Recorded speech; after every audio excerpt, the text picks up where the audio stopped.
এক দুই মাস যদি মোটরসাইকেল কেনা না হয় তাহলে অবশ্যই প্রত্যেকটা কোম্পানি মোটরসাইকেলের দাম কমাতে ভাবতো। দাম তার ভিতরে যদি কোনো চিকন মাথার বুদ্ধি কোনো কোম্পানির থাকে সেটা হলো এই সুজুকি কোম্পানি। তারা প্রত্যেকটা বাইকের যেভাবে দাম বাড়াচ্ছে তা আসলেই অকল্পনীয়। যে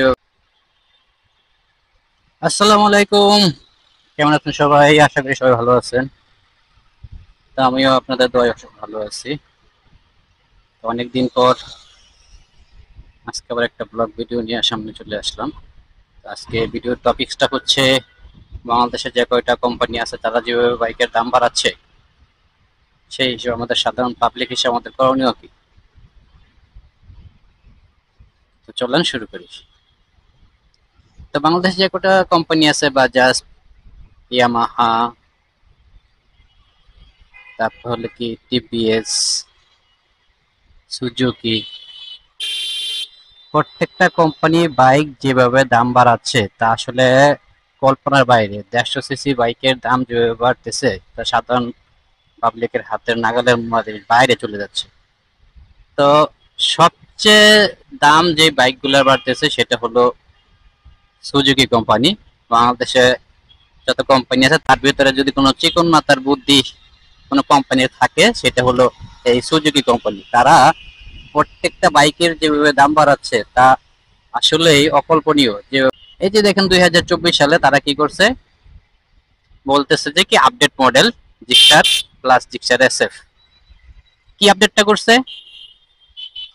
আগের জিক্সারের ইঞ্জিন ক্যাপাসিটির অয়েল ছিল 850 ml, সেটাকে ওনারা এখন করছে 1000 ml। আর কি পরিবর্তন করছে সেটা হলো গ্রাফিক্স। এই গ্রাফিক্সটা পরিবর্তন করে কি পরিমাণ দাম বাড়াই দিছে কল্পনার বাইরে। তো আমরাও বাংলাদেশের পাবলিক এতটাই বোকা ও সহজ সরল যে ওরা যা বলে যা করে তাই আমরা দেখে বুঝে না শুনে খালি কিনে ফেলি। আসলে আমাদেরকে একটু যাচাই বাছাই করে তারপরে কিনতে হয়। এই জিনের ক্যাপাসিটিটা বাড়িয়ে দাম বাড়াই দিছে কত, 15,000 টাকা দাম বাড়িয়ে জিক্সার করছে 2,80,000 টাকা। 2,80,000 টাকা। আর জিক্সার এসএফ এর দাম বাড়ায় করছে এবিএস এর 3,50,000 টাকা। হইলো একটা এয়ারকুল ইঞ্জিন এর একটা বাইক 3,50,000 টাকা, 150 সিসির মোটরসাইকেল। আসলে এটা কল্পনার থেকেও হার মানায়। তো যাই হোক, আমরাও এগুলা কিছু প্রতিবাদ না করে হুটহাট কিনে ফেলতেছি। তো আমরা আসলে এতটাই বোকা, আর ওরাও বুঝতে পারছে যে বাংলাদেশের জনগণ খুবই বোকা। যেভাবে আমরা বলবো সেভাবেই ওনারা কিনে ফেলবে। এবং তাই তো হইতেছে। দেখেন ওনারা একটু গ্রাফিক্স এর ডিজাইনের পরিবর্তন করে কিভাবে দাম বাড়ায়া সেটাকে আবার সুন্দর করে বিক্রি করে দিচ্ছে, আর আমরাও তা মুখ বুঝে সহ্য করে নিচ্ছি। আসলে বাংলাদেশের বড় বড় ইউটিউবার যারা আছে তারাও এইসব বিষয়ে কোনো প্রতিবাদ করে না। তারা শুধু কোন মোটরসাইকেলের স্পিড কেমন, ওটা 0 to 100 কততে উঠে, টপ স্পিড কেমন, এগুলা নিয়েই শুধু ভিডিও তৈরি করে। এই যে অস্বাভাবিক দাম বৃদ্ধি, এটা নিয়ে ব্লগারদের, বড় বড় ব্লগার যারা আছে তারা কিন্তু প্রতিবাদ খুবই কম করে যে এইভাবে কেন বাইকের দাম বাড়তেছে, এ ব্যাপারে ওনাদের কোনো করণীয় কি। তো সাধারণ পাবলিক হিসাবে আমি বলবো যে এই যে দেখেন যখন তরমুজ গুলা বের হয়েছিল তখন কিন্তু কত একটা বড় মাপের তরমুজ 800-1,000 টাকা বিক্রি করছে। তো পাবলিক যখন খাওয়া বন্ধ করলো তখন কিন্তু তরমুজের দাম ঠিকই কমাই দিল। যখন বললো যে তরমুজ খাওয়া বন্ধ, তরমুজ বয়কট, দাম কিন্তু ঠিকই কমছে। তো আমার কথা হলো সেরকম যদি আপনারা যদি করেন যে সুজুকি কোম্পানির মোটরসাইকেল সহ সব কোম্পানির মোটরসাইকেল ক্রয় বিক্রয় বন্ধ, যে আরো তো বিক্রি করবে, আমরা কিনবো না, বয়কট, সুজুকি কোম্পানির মোটরসাইকেল বয়কট করেন।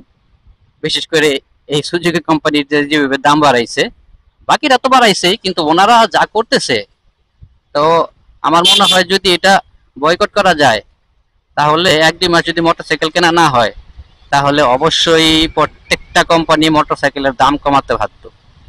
দাম না কমায় তো কোনো উপায় নাই, কমাবে, 100% শিওর দাম কমাবে। আপনারা শুধু কেনা বন্ধ করে দেন, দাম ঠিকই কমবে। তো আমরাও পাবলিক, ওরা বুঝছে যে যা মনে চাই আমরা তাই করব, আর পাবলিকদের তো বোকা বানানো কোনো ব্যাপারই না। আমরা যেভাবে বলি ওনারা সেভাবেই আমাদের জিনিসগুলা ক্রয় করতেছে, তো সেই হিসাবে কোনো ব্যাপারই না যে মোটরসাইকেল বিক্রি করা। তো এই তো, আর বড় কোম্পানিগুলা তো এই কাজগুলি করতেছে। তো যে ওই যে আগে বলছিলাম যে চিকন মাথার প্রতি যদি কোনো কোম্পানির থাকে, তো সেটা হলো সুজুকি কোম্পানির। তারা গ্রাফিক্স আর একটু ইঞ্জিন ক্যাপাসিটিটা বৃদ্ধি করে যেভাবে দাম বাড়াইছে, তা আসলে কল্পনার বাইরে। তো আপনারা কেনা বন্ধ করেন, দেখবেন যে ঠিকই দাম কমাই দিছে। ওই দেখেন, হেলমেট হুলমেট নাই, কিভাবে গাড়ি চালাই যেতেছে। তো এগুলান্ডে ওই যে অনেক ব্লগাররা বলতে ছাপরি ড্রাইভার, তা আমি আবার ছাপরি বলি না, এগুলান্ডে বলি উশৃঙ্খল ড্রাইভার।